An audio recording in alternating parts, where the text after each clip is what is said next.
Wanita berinisial HH yang baru pulang dari Tanah Suci harus berurusan dengan kepolisian. Wanita tersebut harus masuk sel akibat dugaan tindak kejahatan yang dilakukannya. HH ternyata berangkat haji menggunakan uang yang tak lazim sumbernya. Personil Polres Malinau, Kalimantan Utara belum lama ini telah menangkap seorang wanita setibanya menunaikan ibadah haji di Tanah Suci. Kasat Reskrim Polres Malinau, Ibtu Wisnu Bramantio menuturkan, penangkapan ini merupakan tindak lanjut setelah wanita berinisial HH ditetapkan sebagai tersangka tindak pidana perdagangan orang. Saat penangkapan, HH yang merupakan warga desa Sempayang, Malinau ini sempat terkejut. HH tak menyangka kondisinya sepulang dari ibadah di Tanah Suci justru berakhir ke penjara.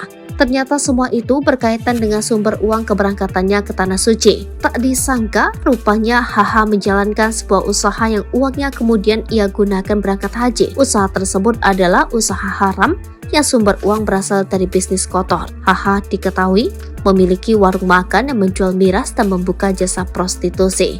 Selain berjualan nasi, Ibu Haji juga menyediakan miras. Bahkan kami mendapati ada 3 bilik prostitusi yang dipagari seng cukup tinggi di warungnya, kata Wisnu. Dalam praktiknya, HH mengiming-imingi gaji menggiurkan kepada para wanita berusia sekitar 25 tahun tersebut. Ia bahkan mau membiayai secara penuh keberangkatan wanita-wanita itu dari Jawa.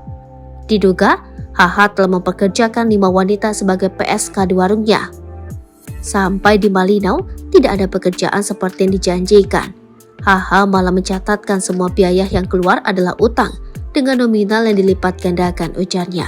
Korban harus membayar utangnya dengan cara menjajakan dirinya ke pria hidung belang, sambungnya. Dalam sekali kencan, HH mematok tarif untuk wanita-wanita tersebut sebesar Rp300.000 sampai Rp500.000, tidak termasuk sewa kamar. Atas perbuatannya, polisi telah menjerat HH dengan pasal 2 ayat 2 Undang-Undang Nomor 21 Tahun 2007 tentang pemberantasan TPPO